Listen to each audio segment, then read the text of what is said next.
Habis hancur.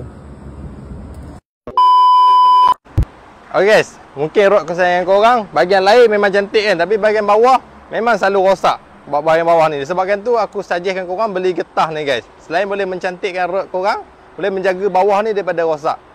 Harga murah je. Saya paling kecil RM2 80 sen. Paling besar tak silap aku RM4 80 sen. Korang tekanlah di beg kuning aku. Sebelum korang beli, korang ukurlah dulu saiz bawah ni untuk dapatkan saiz yang betul guys. Korang masukkan sahaja. Macam aku ni aku ambil saiz M.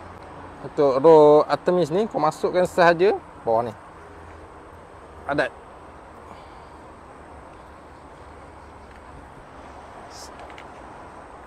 Macam ni saja guys. Saya boleh mencantikkan rod korang.